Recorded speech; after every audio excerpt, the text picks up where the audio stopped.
दोस्तों शुरू करने से पहले डिस्क्लेमर की वीडियो सिर्फ और सिर्फ एजुकेशनल पर्पस के लिए है, इन्वेस्टमेंट एडवाइस नहीं है। तो वीडियो को देखकर आप सीख सकते हो और इन्फॉर्मेशन को ले सकते हो।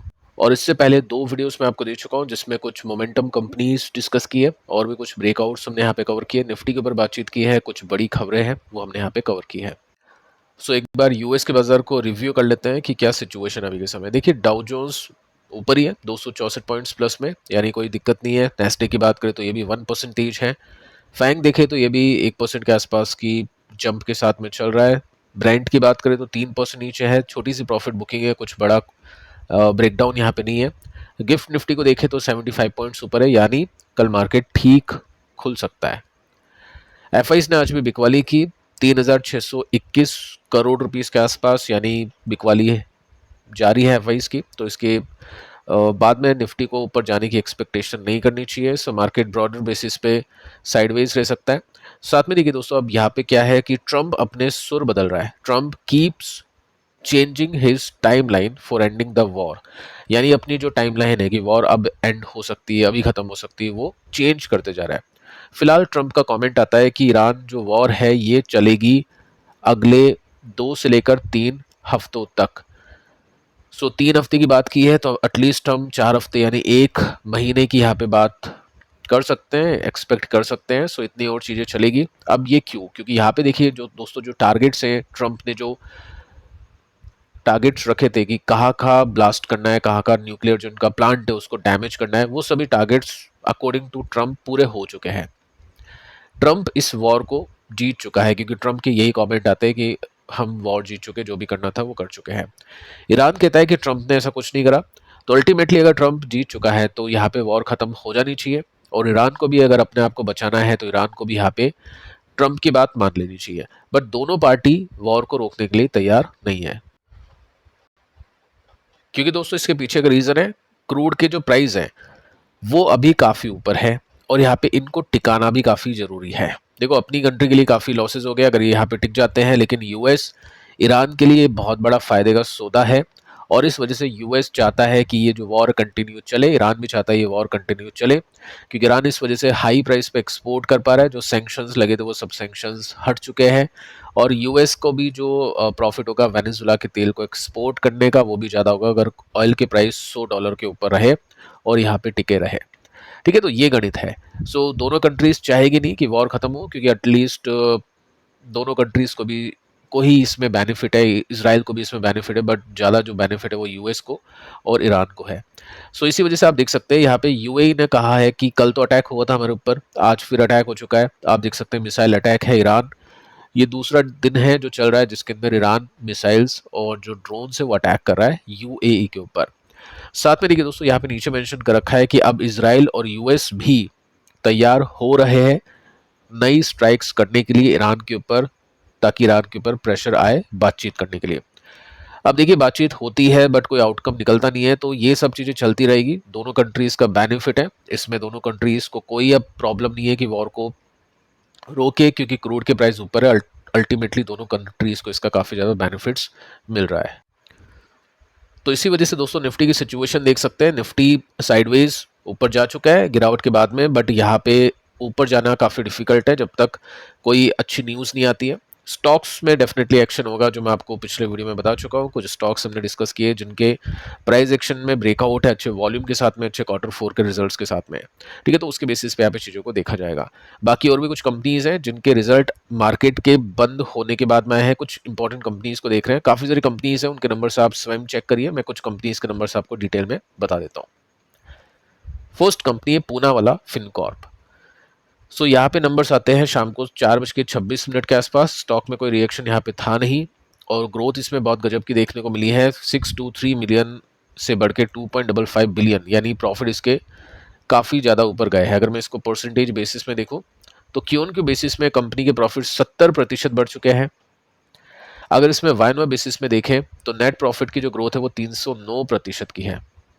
रेवेन्यू कंपनी के 80% के साथ में बढ़ चुके हैं, यानी प्रॉफिट के जो मार्जिन है वो इंक्रीज करे हैं, और ये चीज़ मार्केट को शायद पसंद आए। शायद क्यों कह रहा हूँ, क्योंकि यहाँ पे एक्सपेक्टेशन का डेटा नहीं है, तो हम एग्जैक्टली नहीं बोल सकते कि नंबर्स अच्छे गए या खराब गए। लेकिन हाँ, परसेंटेज बेसिस में जो ग्रोथ आई है, रेवेन्यू से ज़्यादा प्रॉफिट बढ़ा है, वो भी बहुत ज़्यादा बढ़ा है, तो इट मीन्स नंबर्स अच्छे ही होंगे। अब देखिए दोस्तों, ये जो कंपनी है ना, ये इसका स्टॉक बहुत अनस्टेबल है। यहाँ पे इसको नेक्स्ट बजाज फाइनेंस कहा जा रहा था, बट नेक्स्ट बजाज फाइनेंस वाला इसमें ऐसा कुछ है नहीं। तो डेफिनेटली कंपनी अच्छी है, बट अगले बजाज फाइनेंस के रूप में इसको देखना नहीं चाहिए। अगले बजाज फाइनेंस का मतलब इसका मार्केट कैप कम है, तो बजाज फाइनेंस की तरह ये मल्टीपल हो सकता है, उस टाइम के रिटर्न्स दे सकता है 2010-12 की बात के बजाज फाइनेंस के, वो एक्सपेक्टेशन नहीं करनी चाहिए। लेकिन हाँ, अगर इसमें कल मार्केट को रिएक्शन अच्छा देना हो और स्टॉक ऊपर जाता है 3, 4, 5%, तो समझ लेना कि नंबर्स वाकई में बहुत अच्छे हैं और अनएक्सपेक्टेडली या सरप्राइज कर दिया मार्केट ने, और उसके बाद में हो सकता है यहाँ पे मार्केट इसको देखे एक स्विंग कंप्लीट करता हुआ।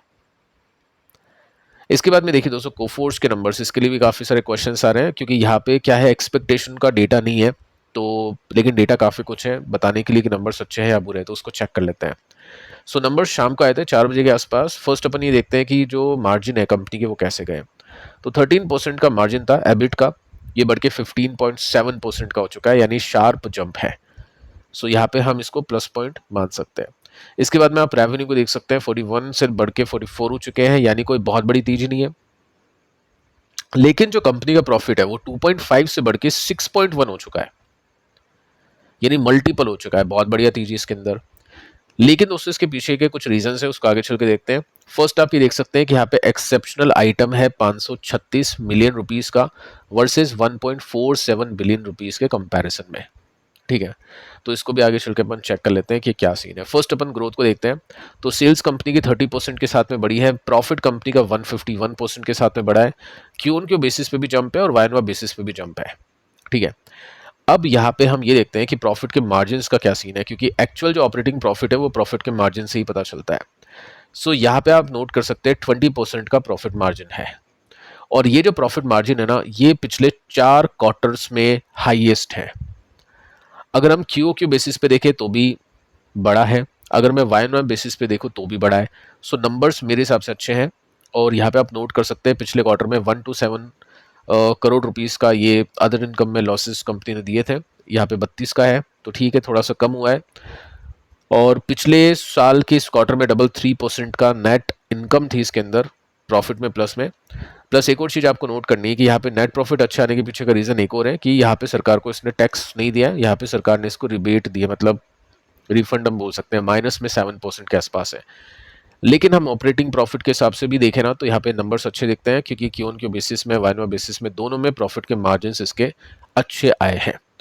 अब पॉइंट ये बनता है कि आगे क्या, गाइडेंस कैसी है उसको चेक कर लेते हैं। डिटेल में गाइडेंस आपको कल मिलेगी, लेकिन अभी जो भी डेटा है वो मैं आपको बता देता हूँ, वो डेटा काफ़ी पॉजिटिव है।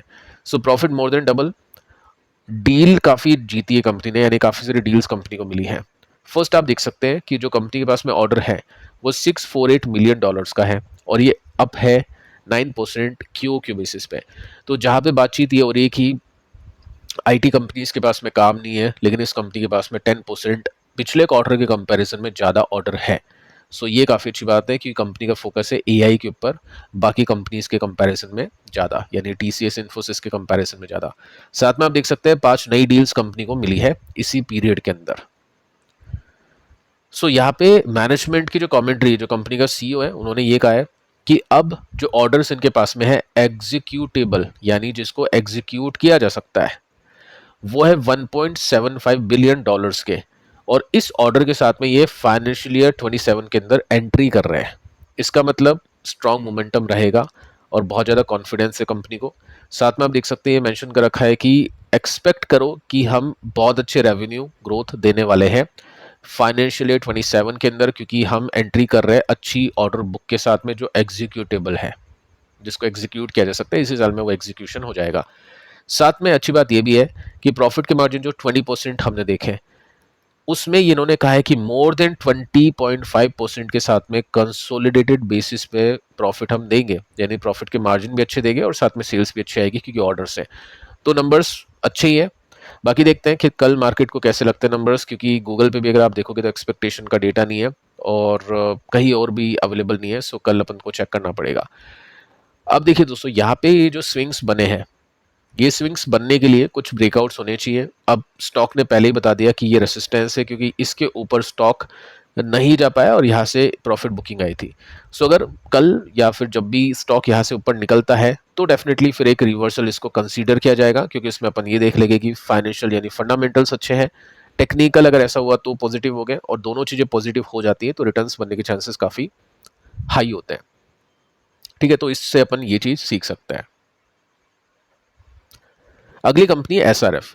इसको भी चेक करते हैं। यहाँ पे स्टॉक गिरा था आज के दिन और 42 का पी रेशियो है।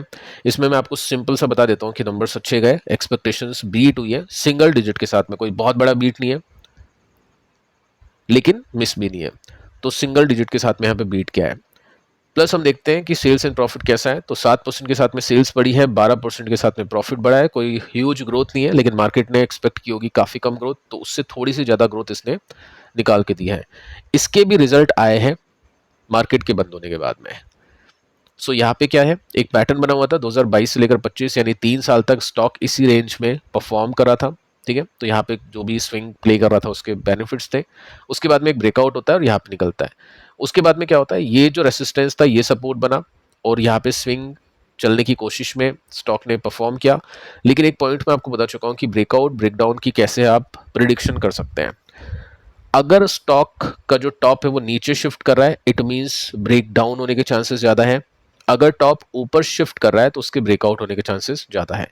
सो यहाँ पे टॉप नीचे शिफ्ट करा और इस वजह से यहाँ पे आपने देखा कि ब्रेक डाउन हुआ है। अब वापस से स्टॉक ऊपर जाने की कोशिश में अगर यहाँ से आउट होता है तब एक्सपेक्टेशन हो सकती है ऊपर रेसिस्टेंस पे निकलने की। सो कल देखते हैं कि कैसे रिएक्शंस आते हैं इन तीनों कंपनी के स्टॉक्स में। बाकी दोस्तों फिलहाल इस वीडियो में इतना ही। पिछले 2 वीडियोस आप जरूर से देख लेना। मिलते हैं कल, तब तक के लिए शुभ रात्रि।